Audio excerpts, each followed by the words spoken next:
ስጋችን በስሜት ሲግል አንዳች የማናቀው ግን የማንቆጣጠረው የስሜት ማዕበል ውስጥ ይከተናል። በዓለማችን ላይ በሰዎች ውስጥ ተዳፍኖ የሚኖር ሰዎችን በስሜት የሚያሰክር ቢኖር ፍትወት ነው። ሰዎች በማሰብ ከመቆጠብ ከማይችሉት ነገር ውስጥ አንዱ ፍትወት ነው።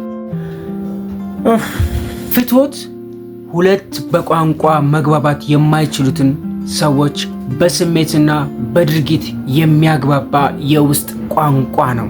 አንደበቱ መናገር ያቃተው አእምሮ ችግር ያለበት በፍትወት ግን መግባባት አያቅተው።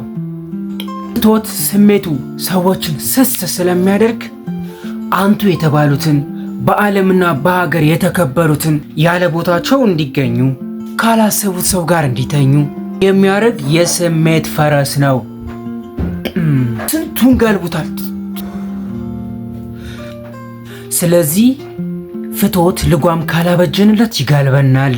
መጠጥና ከፍትወት ስካር ይልቅ የፍትወት ስካር ይበልጣል።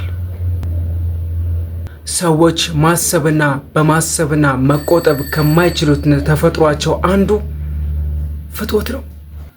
ይጋልበናል። እንደ አለቃ ያዘናል፣ የትም ያደርሰናል። ፍትወት ያለ አግባቡ ከሆነ የስሜት ማዕበል ነው፣ ያቃጥለናል። በላይኛው ዓለምም ለሲኦል ይዳርገናል። ፍትወት የበቁ የነቁ የተባሉ አባቶችን አዋርዷል። በመንፈሳዊ ማዕረግ ከፍ ያሉትን በግል ስብዕናቸው በተፈጥሮ ባህሪያቸው የተከበሩትን ሰዎች ያለ ቦታቸው አስቀምጧቸዋል። ፍትወት ከባለገ የአባትና የልጅነትን ክብር ድንበር በመጣስ ልዕለ ስብዕናን ዝቅ የሚያደርግ የሚያፈርስ አሳፋሪ ድርጊት ነው። ፍትወት ባለጌ ነው። ሕግ ያገባትን ሚስቱን አስትቶ ከሰራተኛ ጋር ያስተኛል። ፍትወት ባለጌ ነው።